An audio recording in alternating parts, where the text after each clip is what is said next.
Ofori, East Coast Radio. So international media, including South Africa, has taken some serious interest in what is going on in India. The COVID-19 numbers have been skyrocketing, and the numbers of deaths as well as positive infections are quite alarming. Now, on the line, we've got Dr. Chayanika Uniyal. She's assistant professor in Department of History at the University of Delhi, also currently working as National Secretary of Mahila Congress. Once again, Doctor, thank you so much for chatting to us. Thank you. Wonderful. Now, Doctor, where about in India exactly are you right now? Right now, I'm in Delhi because, as you know, I'm working in Delhi universities. Now, I believe Delhi is the capital of what the problem is. When I say that, I mean Delhi is where the highest infections are. Delhi is where the highest death rate is, the lack of oxygen, etc. Is this image portrayed in the media correct about Delhi? Yeah, it's a really bad situation, and everybody is scared, and I think the best thing to be safe, not get infected in this situation, because condition is going worse from last few days. Can you paint a picture of just how bad it is in India? To know the situation, you have to know about the condition of the India, because you know we are around 1.36 billion people. And if you will talk about the facilities, there is one doctor over 1,000 people.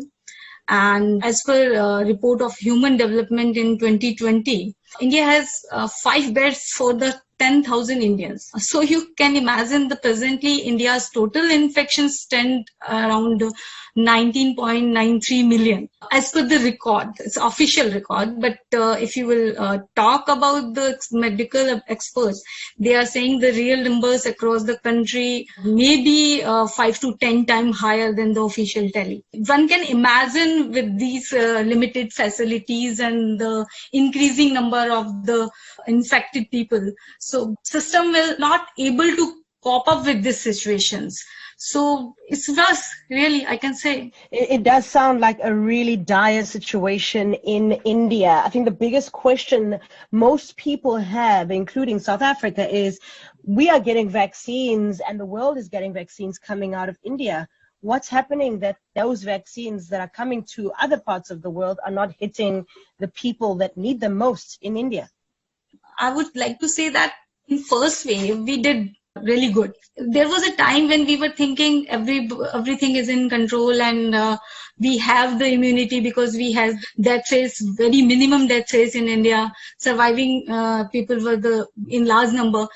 People also began to exhibit the complicated attitude that we are not getting infected. If we will get infected, we will be cured. So this attitude also get the situation worse. And then you say there was election in 5 states and there was a huge crowded political rallies was there, and that these rallies become the hotspot for the COVID patient. Government also didn't take it seriously. I must say they also took it as a granted. So because we imported the medical facilities to other countries. And you see, we are producing the highest number of vaccine, but still India is not getting vaccines. So this is the condition basically. So you are manufacturing vaccines, but you are not getting them. Yeah, we are not getting that. So that's kind of crazy. I mean, the fact that they're coming out of India, but the people on the ground are not getting them is quite disheartening. Yeah, it's really hard to believe, but this is the situation right now. Another question I have to ask, Doctor, is around social media and the use thereof by people for medical attention during COVID-19. Hashtags such as SOS Delhi are quite disturbing. I've had a look at some of the posts there. People requiring beds, people requiring oxygen. I even saw a video of a man, it looked like it was outside, someone trying to resuscitate him on the street. What is the situation with how the social media is being used for help? Actually, you can see the tweets of CMs like Ashok Gehlot and Arvind Kejriwal. They both tweeted about the crisis of the oxygen. Recently, Mr. Ashok Gehlot, who is the Chief Minister of Rajasthan, he said Rajasthan is shortage of oxygen around 201 metric tons. Similarly tweeted by the Arvind Kejriwal ji. And yes, on Saturday there was an incident in Batra hospital where around 12 people died, including a doctor, because oxygen supply ran out. This is the situation of the capital of India. If we went to the villages or town, I don't know what will be the situation there. As we speak, is India in a lockdown? I think this is the high time we need to do lockdown, and this is the high time people should cooperate with the government. Things are very bad and people need to be at home for at least 1 or 2 weeks. Don't go outside, don't meet people to stop these increasing numbers. So at this stage, you are not in lockdown at all? Yeah, we are in lockdown in some states, not in all over the India. And like Delhi, Delhi, is there Delhi is a in lockdown. Yeah, Delhi is a lockdown. Even Rajasthan also did lockdown. But public transport is on. People are easily going from one state to other states. I believe there's a serious shortage of oxygen across India and Delhi. Is this true? In Delhi, you can say even the big hospitals like Batra hospitals are out of supply then for around 40 minutes or so. So how can we imagine the in village like my village in Churu district, people will get the oxygen if they need it. So if Delhi is not having that, we can't imagine about the rural area of the India. Yeah. Right. I think another question that is important to what's happening in India is, South Africa, India, most of the world, we all locked down March 2020, and here we're sitting at 2021, May 2021, South Africa's had our second wave. We are anticipating a third wave over the winter season. We thought we would get it in the April month during our Easter period because of gatherings, religious gatherings, etc. But we didn't see a third wave. And now there's anticipation as we move into the winter season that a third wave will come along. South Africa's numbers are relatively low in comparison to India's numbers. We're sitting at just over 50,000 deaths, about under 2 million, about 1.5 million positive cases since the beginning of the pandemic. I guess the main question I'm asking you is, India did have lockdowns. What did you do wrong that the numbers are this much? Is it because religious gatherings were allowed, elections were allowed? What do you think has caused this crazy spiral to put India, I think you're saying at number 4 now, in the world of deaths and positive cases?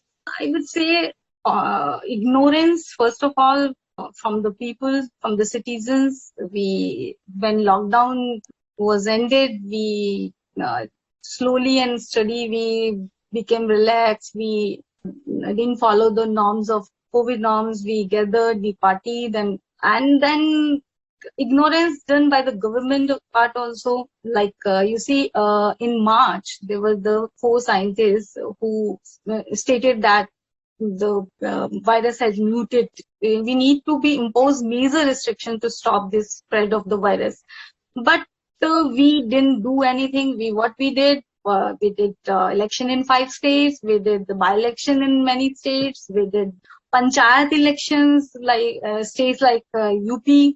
So these political gathering become the COVID hotspot and the super spreader basically at that time. At this stage, South Africa is rolling out vaccinations, but only to our frontline workers, our medical personnel, people working in the front line. Are there any vaccinations happening in India? Yeah, there was happening earlier for the people who are above 45. Recently, government announced for vaccination for all who are above 18, but right now many states have announced that they are out of vaccine. Like day before yesterday, and Arvind Kejriwal ji, who's the CM of Delhi, he said they are out of stock, so they can't continue the drive. And when they get the vaccine, they will again start this. So today, despite being the despite being the world's biggest producer of vaccine, India does not have enough for itself. This is the very painful part of it. That is a very painful part of it. And what is the culture in India? Is mask wearing mandatory? In South Africa, for example, you cannot walk into restaurants, you cannot go into malls, you cannot get into public transport, you cannot be in office buildings without masks. It's mandatory, and also sanitizing and hand washing is highly encouraged. What is the on the ground? Are people wearing masks? Is this part of daily life? How is that going? Because in South Africa, you can even be fined if an official finds you without a mask and asks you to wear a mask and you refuse, you could face a fine or even jail time. We have not had anyone go to jail at this stage for not wearing a mask, but we do know that it is legislation. Is there mask wearing? How is the government curbing the spread? Yeah, there is a rule to wear a mask. You can't have beyond the certain numbers of people in your party. There is the rule, and there is fine also. But being a political person, I have to be an example for the citizen. So if I will break the rule, how can I expect from the people they will follow it? So I would say who are the responsible people who are in decision making, they first have to strictly follow the COVID norms, like wearing mask or not creating huge gathering and all these things. Then we can expect from the people they will follow it. Is it getting better? I mean, we're sitting at 350,000 positive cases a day. Is it getting better? I must say there is two kind of situation. Good thing is that now governments, either central or state, they are aware about the situation and trying to get help from the foreign, like they are importing oxygen concentrators. They are trying to build the more bed for the people. But the bad thing is that during that period, how many people will, innocent people will die without the medical supply. And the second worst thing is that, which is afraid me the most, if it will spread in the rural area. So I want to be wrong in that part. I wish I would be wrong. It won't go beyond that. It won't spread in village. Is the youth losing confidence in the government there? I mean, they are now resorting to social media for help and not the government. Basically, I think yesterday, Supreme Court or High Court ordered that people can appeal on the social media for the help, and I think this is a crisis on the country. It's everyone's duty, not only government, but being a citizen, it's my duty. If I can help someone, I should help, and every help count in this situation. So any kind of restriction won't be good for the situation either. Well, Doctor, I really do appreciate you for your time. We are praying for India. And yes, I think the big takeaway for me right now, it's sad to learn that as the biggest distributor of vaccines, the people on the ground in your country are not getting those vaccines. So I hope that changes, and I hope that it means that, the future will be much brighter than it's looking right now as you paint this very grim picture of this possibly getting worse. Well, thank you so much, Doctor, again for your time. Really do appreciate it. Thank you so much for talking to me, and it's really appreciated. I really appreciated the opportunity. And today I was in sad mood because I lost many my young colleagues in Delhi University. I lost one of my friend's husband yesterday. So this time we are talking in a sad situation. I hope we will talk again in a good mood, and that would be better. And South Africa and India has a historical connection, and I wish South Africa will learn from the India's mistake and won't repeat it. Thank you. Thank you so much, Doctor. Have a good day, and I'm sorry to hear of your losses. Carol Ofori, weekdays 9 a.m. to 1 p.m. East Coast Radio.